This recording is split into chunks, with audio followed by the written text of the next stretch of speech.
तो जैसा कि हमने देखा कि लियो और वाइट का भाई दोनों की मुलाकात होती है, जिसके बाद ये दोनों अपनी बाकी की बातें रेस्टोरेंट में करते हैं। लियो वाइट की बीमारी के बारे में ब्लैक से पूछता है। ब्लैक बताता है उसे हार्ट की प्रॉब्लम है, पर अभी सब सही है, पहले प्रॉब्लम ज्यादा होती थी। लियो सोचता है, अब यार उसे उस दिन बाहर नहीं लेके जाना था, पता नहीं मैं क्या सोच रहा था। बाकी और भी बातें होती हैं जो वाइट के ही बारे में होती हैं। उतने में वेट्रेस गलती से कॉफी लियो पर गिरा देती है, जो हवा में ही रुक जाती है ब्लैक की पावर के कारण, पर ज्यादा देर तक नहीं रुक पाती। इसके बाद लियो पहुंचता है ऑफिस, जहां जैप फिर नाकाम कोशिश करता है क्लॉस को मारने की। लियो, कुछ पियोगे क्या?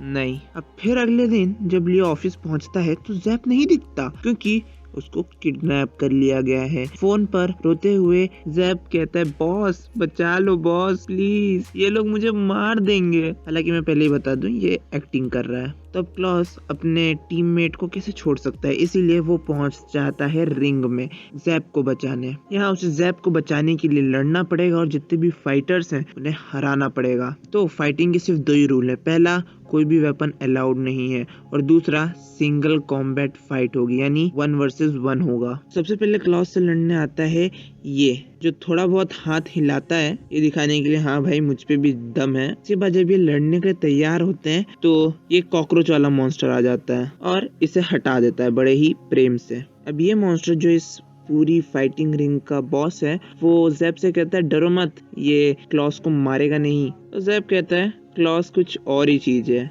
इतने में ही हम देखते हैं कि यहाँ क्लॉस इसका खेल खत्म कर चुका होता है, मतलब उसको 1 मिनट भी नहीं लगा इसकी बैंड बजाने में। और ये जो बॉस होता है ये भी काफी इम्प्रेस्ड होता है, क्योंकि क्लॉस ने उसके हर एक जॉइंट को तोड़ दिया होता है। इसके बाद क्लॉस वहां से निकल रहा होता है तो उसको निकलने नहीं दिया जाता, क्योंकि अभी तो फाइट बस शुरू हुई है। क्लॉस को अभी और भी फाइट्स करनी पड़ेंगी, वरना तो पता ही है ना, जैप को ये लोग मार डालेंगे। इधर लियो इसी बंदे से टकरा जाता है, जिससे इसको कंफर्म हो जाता है कि जैप इन सब के पीछे है। ये सब ऑलरेडी प्लान था, मतलब ये है।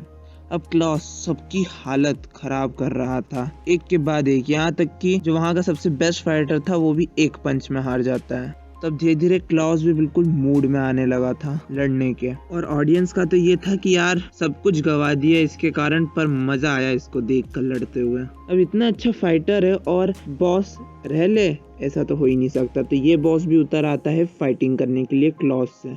क्लॉस पहले तो इंटरेस्टेड नहीं होता लड़ने के लिए, बट आखिर में उसे लड़ना पड़ता है। फाइट शुरू होती है फीस्ट फाइट से। ये जो बॉस होता है ये काफी ज्यादा प्रभावित हो जाता है क्लॉस की फाइटिंग स्टाइल को देखकर, क्योंकि इतना सिंपली लड़ रहा है पर काफी ज्यादा इफेक्टिव तरीके से लड़ रहा है। उसकी टेक्निक काफी ज्यादा रिफाइंड है। एक के बाद एक, मुक्के पर मुक्के यही चलते रहते हैं, जिस कारण क्लॉस भी बिल्कुल मूड में आ जाता है। दरअसल यहाँ पे बता दूं कि क्लॉस अपनी पावर को कंट्रोल में किए हुए था, और मूड में आने के कारण वो फ्लो में भूल जाता है कि वो पावर को कंट्रोल करना है। तो इतनी जोर का पंच लगाता है कि इस मॉन्स्टर का सर ही उड़ जाता है। पर असली शॉक तब लगता है जब इस मॉन्स्टर की बॉडी में से एक ब्लड ब्रीड निकलता है, यानी कि इस मॉन्स्टर की बॉडी को एक ब्लड ब्रीड कंट्रोल कर रहा था। ये मॉन्स्टर तो कब का मर चुका था। लियो क्लॉस को वॉर्न करने की कोशिश करता है, पर इससे पहले कि कुछ हो पाए वो ब्लड ब्रीड क्लॉस को हाथ से पकड़ता है और ऐसा फेंकता है कि क्लॉस सीधे नेट से जाके टकराता है। इसका मतलब ये है कि ये जो बॉस है वो भी अपनी पावर को कंट्रोल में ही रखे हुए था अभी तक। हालांकि ये सारी चीजें होने के बाद जब ये बाहर आते हैं तो जैप अपनी एक्टिंग शुरू कर देता है। थैंक यू बॉस, आपने मुझे बचा लिया। शुक्र है, बस तुम सेफ हो जैप, मेरे लिए बस वही मायने रखता है। जैप से कहता है, मैं क्लॉस को सब कुछ बता ही दूंगा। जैप लियो से कहता है, देखो बॉस सही हालत में नहीं है, वो लड़ते लड़ते थक चुके हैं, उनकी कंडीशन काफी ज्यादा रफ हो चुकी है। लियो पूछता है, तो क्या? तो अब वो तो गए। जिसके बाद वो फिर अटैक करने कूद पड़ता है, पर इतनी पड़ती है उसमें कि बस एक ही चीज में बोल सकता हूँ, बहुत दर्द हुआ होगा।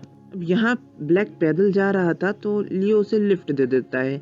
ब्लैक इसे हॉस्पिटल भेज देता है और खुद पहुंच जाता है फैम्ट के पास। उसकी आंखें लाल होती हैं और उसकी पर्सनालिटी भी बदल जाती है, क्योंकि अब ये ब्लैक नहीं ब्लैंक है। Blank 13 Kings of blood breed में से एक है और ये काफ़ी खतरनाक है। इसके बाद सीन कट होता है और हमें एक ग्लिम्स मिलता है कि ब्लैक वाइट को गोद में लिया हुआ है और उन दोनों के माँ बाप ब्लैक को विलियम के नाम से और वाइट को मैरी के नाम से बुला रहे हैं। साथ ही वो ये भी कहते हैं कि मैरी का ध्यान रखना। फिर ये लाइट में गायब हो जाते हैं। इसके बाद फिर सीन कट होता है और हम देखते हैं कि ब्लैक लियो को एक्सप्लेन कर रहा होता है ग्रेट कोलैप्स के बारे में। ग्रेट कोलैप्स से दोनों दुनिया को फर्क पड़ा था। दोनों दुनिया से कास्टर्स को इकट्ठा किया गया था, जिन्होंने ऐसा बैरियर बनाया जिससे ग्रेट कोलैप्स रुक गया। परंतु कुछ सवालों के जवाब हम अभी भी नहीं जानते, जैसे आखिर एपिक सेंटर में हुआ क्या था। एपिक सेंटर वो जगह होती है जहाँ से सारी चीज़ों की शुरुआत हुई थी। ग्रेट कोलैप्स पर अभी भी काफ़ी सारी रिसर्च चल रही है। ब्लैक के भी पेरेंट्स कास्टर ही थे, जो कुछ उसने सहा। इसके बाद ब्लैक ये काम नहीं करना चाहता है। अब सीन शिफ्ट होता है ज़ैप के ऊपर, जो अय्याशी वाली ज़िंदगी जी रहा होता है। सबसे पहले तो वो 3 आँख वाले घोड़ों पर सट्टा लगाता है, जो वो हार जाता है। इसके बाद जब वो घोड़ों को गालियां दे रहा होता है तो जो लूटने आते हैं उन्हीं से ही वो पैसा लूट लेता है। उस पैसों से जाता है कसिनो, जहाँ पे वो फिर गैम्बलिंग करता है और पैसा हार जाता है। फिर करता है वापस से लड़कीबाजी और यही साइकिल चलता रहता है। पर एक दिन KDFC सीरियसली KFC का कबाड़ा कर दिया। एनीवेज ज़ैप को दिखती है वहाँ पर एंजेलिका, जिसको देखकर उसके मुंह से सिर्फ एक ही शब्द निकलता है, वैसे तो 2 थे, यू आर हॉट। कुछ टाइम बाद ज़ैप उसकी टोन के साथ एजेंसी में लियो के साथ होता है। लियो पूछता है भी तुम अपनी हेल्थ पर ध्यान नहीं दे रहे क्या। इतने में वहाँ पे चेन आ जाती है और वो लैंड करती है इसी की तोंद पर। फिर बोलती है मेरी एक दोस्त परेशान है, एक परवर्ट उसे परेशान कर रहा है। वो हर रोज KDFC जाके उसका नंबर पूछता है। मेरी दोस्त ने कहा बड़ा घिनौना है वो। तो लियो कौन हो सकता है वो। सैप कहता है अगर तुम मुझे उसका नंबर दे दोगी ना तो मैं भूल जाऊंगा कि तुमने मेरी इतनी बेइज्जती की है। चेन कहती है तो अब तुम एक स्टॉकर भी हो गए हो। हाँ। फिर ये दोनों लड़ने लगते हैं कि एक फोन कॉल आता है। दरअसल खबर है कि ब्लड लाइन गेट इंडिया में खुला है। ब्लड ब्रीड उसमें से निकला है जो इधर ही आ रहा है। टारगेट्स में से एक का आधा शरीर कट चुका है, वो आधे शरीर से ही लड़ रहा है। इससे ज़्यादा खबर नहीं, क्योंकि इंडियन एयरफोर्स बेस जो ग्वालियर में है वो बंद पड़ गया है, क्योंकि वहाँ की हालत काफ़ी ज़्यादा ख़राब है। घोल्स उस जगह को तबाह कर रहे हैं। घोल्स बिल्कुल ज़ॉम्बी जैसे ही होते हैं, पर वो कंट्रोल में रहते हैं वेम्पायर्स के, मींस ब्लड ब्रीड के। ब्लड ब्रीड्स इतने पावरफुल होते हैं कि उन्हें मारा तो नहीं जा सकता, इसलिए प्लान है उसे सील करने का, जो कि ऑफ कोर्स क्लॉस ही करेगा। के पहुंचती है बैटलफील्ड पर, जहां तबाही हो रही होती है। इसी में वो एक लड़की को बचा रही होती है कि उसके जस्ट पास में ही ब्लास्ट होता है। वो तो स्टीवन टाइम पर आ जाता है और उसे बचा लेता है, वरना ये तो गई थी। ये दोनों ही जो फाइट कर रहे होते हैं ये सामने खड़े होते हैं, तो सवाल उठता है आखिर में ब्लड ब्रीड कौन सा है। आंसर बड़ा ही सिंपल है, जिसका शीशे में रिफ्लेक्शन नहीं है। तो जैसे ही ब्लड ब्रीड मिलता है ये उस पर अटैक कर देते हैं। स्टीवन उसे पूरी तरह जमा देता है। जब ये लोग पीछे मुड़ के देखते हैं तो ये जो बाबा वाला मॉन्स्टर था ये ज़ैप के पीछे पड़ा था। ठीक है, बोलती है वो ब्लड ब्रीड नहीं है ना, पर वो ज़ैप के पीछे क्यों पड़ा है। इधर हम देखते हैं ज़ैप चिल्ला रहा होता है मास्टर छोड़ दो मास्टर, गलती हो गई। इधर ब्लड ब्रीड आइस को तोड़ देता है और रीजनरेशन शुरू कर देता है, जिसको देख के स्टीवन को अंदाजा हो जाता है कि इनके पूरी तरीके से लग गए और ये उसे नहीं हरा पाएंगे। तो ये जो बाबा है उसे ब्लड थ्रेड से पकड़ लेता है। ये वही स्टाइल है जो ज़ैप यूज़ करता है। फिर उसमें आग लगा देते हैं, पर ये ब्लड ब्रीड अभी भी रीजनरेशन कर ही रहा होता है। तो ये बाबा अपने दूसरे मूव का यूज़ करता है, जिसमें फायर और विंड दोनों का इस्तेमाल करके इतना बड़ा आग का भवंडर बन जाता है जिसमें ये ब्लड ब्रीड जलकर ख़त्म तो नहीं होता, पर एक एग शेप ले लेता है, जिसे ज़ैन ताई दैन कहते हैं। ये एक प्रोटेक्टिव शील्ड की तरह काम करता है, जिसमें ऑटोमेटिकली उसका रीजनरेशन चल रहा होता है ब्लड ब्रीड का। अब आते हैं इस बाबा पर। ये बाबा है ब्लड बैटल गॉड। ये फाउंडर है big deeper style blood arts का, जो ज़ैप यूज़ करता है, मैंने पहले ही बता दिया। मींस ये ज़ैप के मास्टर हैं। बाबा का नाम है राजू जुगोई शिजुयोशी, इंडिया से लगते हैं। अब बाबा हैं सबसे पावरफुल, तो वो सबकी बेइज्जती करते हैं, क्योंकि भाई बड़े लोग ज्ञान न दें ऐसा कैसे हो सकता है। And also he is the most powerful. सभी की बेइज्जती होती है, पर सबसे ज़्यादा बेइज्जती होती है इस ज़ैप की, खासकर इसके तोंद की। ये बाबा बहुत ज़्यादा क्लॉस पर गुस्सा होता है कि तुम ऐसी ट्रेनिंग दे रहे हो, देखो इसको पूरा गुब्बारा बना के तुमने छोड़ दिया है, इसको देखकर मुझे घिन छूटती है। और भी बहुत कुछ जैप के बारे में बोलते हैं, जिस पर जैप रोने लगता है। तो अब बाबा का मूड बन गया इसको वापस ले जाकर ट्रेनिंग देने का, परंतु सबकी विनती पर यह बाबा जैप को एक मौका देता है। जैप को इस ज़ेन ताई दैन को डिसआर्म यानी हराना होगा। ये कितना खतरनाक है इस हालत में भी देख लो। ये उसका खुद को प्रोटेक्ट करने का मैकेनिज्म है। अब इसको हराया कैसे जा सकता है? एक साथ इसकी जो 6 आंखें हैं फोड़नी होगी। जैप कहता है आपके लिए बोलना आसान है, अगर मैं 1/10 ऑफ अ सेकेंड से भी चूका तो क्या बस तुम्हारे हाथ जाएंगे, या फिर ज़्यादा से ज़्यादा बस तुम्हारे पैर ही बचेंगे। भाई खतरनाक बाबा ये तो। और इतना ही नहीं, ये बाबा एक बैरियर भी बना देता है ताकि जैप भाग नहीं सकता। जैप कोशिश कर इससे पहले ये हो जाता है। जैप अपने मास्टर के बारे में सोचता है, वो पागल है, उसको लगता है ब्लड मैजिक से हाथ पैर को बदला जा सकता है, मुझे कुछ हुआ तो वो फिर मुझे सही कर देगा। ये तो ठीक है, पर उसकी ट्रेनिंग नहीं, वो मुझे किडनैप करके किसी वीराने में छोड़ देगा सरवाइव करने के लिए। फिर अलग अलग टॉर्चरों जैसी ट्रेनिंग, जो ट्रेनिंग कम टॉर्चर ज़्यादा है। मुझे वापस नहीं जाना, नहीं नहीं नहीं, मुझे नहीं जाना वापस। इतने में ही चेन को फ़ोन आता है एंजेलिका का, जिससे कंट्रोल नहीं हो रहा होता। उसके हार्मोन्स एट द एक्सट्रीम होते हैं, उसे जैप की ज़रूरत थी। ऐसा चेन फ़ोन पर ज़ोर से बात करके सभी को बता देती है, लेकिन चेन कहती है वो अभी बिजी है, शायद थोड़े टाइम में हॉस्पिटल में जाएगा या ज़मीन के 5 फीट नीचे। चलो मैं भी फ़ोन रखती हूँ। इसके बाद तो जैप अपने फुल फॉर्म में, इससे पता चली जाएगा आपको। उसको 1 मिनट भी नहीं लगता इस मॉन्स्टर को हराने में, और इस बैरियर को तोड़ के वो पहुंचता है सीधे चेन के फ़ोन के पास। हालांकि यहाँ बता दूँ, ये बाबा काफ़ी खुश होते हैं, उसकी थोड़ी बहुत तारीफ़ करते हैं कि हाँ मेरे इस चेले में दम तो है। पर जैप को इन सब से क्या मतलब, वो फ़ोन लगाता है वापस एंजेलिका को, जो फ़ोन नहीं उठाती है। अब बेचारे की किस्मत बड़ी ख़राब है।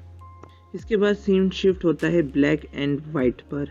ब्लैक उससे पूछता है तुम क्या करना चाह रही हो, क्योंकि ब्लैक को बड़ा अजीब लगता है जब लियो ने उससे कहा था कि उसने उसे सबवे पर देखा था, पर उसे तो इस बारे में कुछ याद ही नहीं है। वजह साफ है, क्योंकि उस टाइम ब्लैक नहीं था, वो ब्लैंक था। ब्लैंक ने इसके शरीर पर काबू कर रखा था। ब्लैक को शक हो रहा है कुछ तो गड़बड़ है। सीन फिर शिफ्ट होता है लियो पर, जो इस ब्लड ब्रीड के नाम को नहीं देख पा रहा था। दरअसल वजह ये थी कि ब्लड ब्रीड का आधा ही शरीर था, इस वजह से तो अभी तक ये आधे शरीर से ही लड़ रहे थे, और उसने इतना नाक में दम किया। ये बाबा एक और खबर कर देते हैं कि इनका दूसरा चेला भी आ रहा है। सीन शिफ्ट होता है ब्लैक पर, जो ब्लैंक से बातें करता है कि आखिर में तुम चाह क्या रहे हो, तुम्हारी प्लानिंग क्या है। मैंने तुमसे कहा था कि तुम्हें जो करना तुम मेरे साथ करो, पर बाकी और किसी को परेशान मत करो। तुम वाइट से क्या करवा रहे हो? ब्लैक की बॉडी पर काबू करके कहता है मैं उससे कुछ नहीं करवा रहा, वो जो कर रही है वो अपनी मर्जी से ही कर रही है। तो अब इस ब्लड ब्रीड को सील करने के लिए दोनों हिस्सों को मिलाना होगा, फिर सीलिंग करनी होगी। ये जो बाबा, इसका चेला नंबर 1 जैप फायर स्टाइल को कंट्रोल करता है, और चेला नंबर 2 विंड को, जिससे दोनों चेले मिलकर ये जो बाबा ने सेकेंड मूव किया था फायर और विंड का, वो वापस से रिपीट कर सकते हैं। ये प्लानिंग इस बाबा की है, इसने जैप को इस बारे में कुछ नहीं बताया। तो ब्लड ब्रीड और चेला दोनों एक ही प्लेन में एंट्री मारते हैं। पूरी लिब्रा टीम स्वागत के लिए खड़ी होती है, क्योंकि शहर में घुसने से पहले ही ये ऑक्टोपस वाला मॉन्स्टर प्लेन को तबाह कर देगा, और ऐसा ही होता है। इसलिए ब्लड हैमर और बीबी रेडी होता है टूटे हुए प्लेन के हिस्सों को हवा में ही कैच करने के लिए। वो हवा में ही कैच करके एक बिल्डिंग से उसको टकरा देता है। ये वही बिल्डिंग है जहाँ पर सभी खड़े होते हैं। क्लॉस लियो को साथ लिए नीचे उतरता है, उसी फ्लोर पर जहाँ पर प्लेन क्रैश हुआ है। फ्लोर पर पहुँचते ही ब्लड ब्रीड उन पर अटैक करता है, जिसे क्लॉस ब्लॉक कर देता है। इधर लियो ब्लड ब्रीड का नाम देखने की कोशिश करता है, तभी उसे ब्लड ब्रीड का तो ऑरा दिखता ही है, साथ में एक दूसरा ऑरा भी दिखता है। इसके बाद वो नाम लिख के क्लॉस को दे देता है, जिसके बाद ब्लड हैमर उसे लेकर कूद जाता है, क्योंकि अब उसका फाइटिंग में और कुछ काम नहीं है। के स्नाइपिंग करती है सीधे इसके सर पर, जो ब्लड हैमर को मौका दे देता है ये सब करने का। क्लॉस इस ब्लड ब्रीड से फाइटिंग करता है। फाइटिंग के कारण इस बिल्डिंग के नीचे वाला ये जो पॉन्ड है जिसमें से ग्रीन लाइट आ रही होती है वो तबाह हो जाता है, जिससे एक फ्लैश इस बिल्डिंग से निकलता है। नीचे खड़े खड़े लियो भी इस फ्लैश को देखता है, पर इससे सीधा फर्क वाइट पर पड़ता है जो टीवी पर ये सब देख रही होती है। उसके हार्ट में प्रॉब्लम शुरू हो जाती है।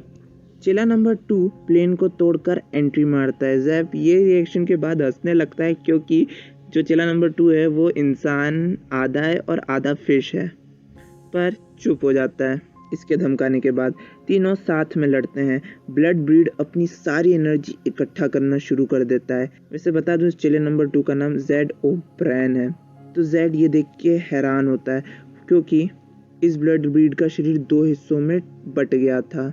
10 घंटे से ये एलाइट फैंग हंटर्स से लड़ रहा था यहाँ आने से पहले, फिर भी लग नहीं रहा इसकी ताकत जरा भी कम हुई है। ये ब्लड ब्रीड सारी ताकत इकट्ठा करके ऊपर की ओर मारता है, जहाँ पर जेन ताई देन एग होता है जिसमें इसका आधा हिस्सा है। अब वो अंडा गिरने लगता है तो ये भी जंप मारता है उस अंडे को पकड़ने के लिए। जेड अपनी स्टाइल से उसे रोकने की कोशिश करता है, पर यह कंबाइन हो जाता है अपने आधे पार्ट से। इसी टाइम जेब को रियलाइज हो जाता है कि वो बाबा उससे क्या करवाना चाहते हैं, तो ये दोनों ही वो सेकेंड मूव वापस से रिपीट करते हैं साथ में। ब्लड ब्रीड तबाही मचाना शुरू कर देता है, पर धीरे धीरे उसका पूरा शरीर चलने भी लगता है साथ में, जिससे उसका हार्ट दिखने लगता है। तो क्लॉस उसे सील कर देता है, क्योंकि लियो ने उसका नाम उसे क्लॉस को दे दिया था। अब ये लड़ाई खत्म होने के बाद ये बाबा अपने चेले को इन्हीं के साथ छोड़ देता है और चला जाता है। अब जेड बेचारा शॉक से ही बेहोश हो जाता है। सीन शिफ्ट होता है। वाइट उसी टाइम को याद कर रही है जब उसके भाई ने उसे बचाने के लिए उस लाइट को एक्सेप्ट कर लिया था जिसने ब्लैक पर काबू कर लिया, यानी यहाँ पर ब्लैंक के बारे में वो सोच रही है। तभी उसकी नींद खुलती है और वो देखती है कि ब्लैंक उसके जस्ट साइड में बैठा है। वो एक गैजेट वाइट को देता है और कहता है कि मुझे उसकी आंखें ला के दो, पर अब वाइट ये काम नहीं करना चाहती। दरअसल इनकी डील थी कि वाइट लियो की आइस को आंखें ला के देगी और ये ब्लैक की बॉडी से निकल जाएगा, पर अब वाइट ये काम नहीं करना चाहती। तो ब्लैंक कहता है ना अब तुम पीछे हट सकती हो ना मैं, तुम्हें ये काम तो करना ही होगा। वाइट अपने मम्मी पापा के साथ बिताए कुछ अच्छे पल याद करती है। इसी के साथ शुरू होता है सीज़न 1 का फाइनल शोडाउन।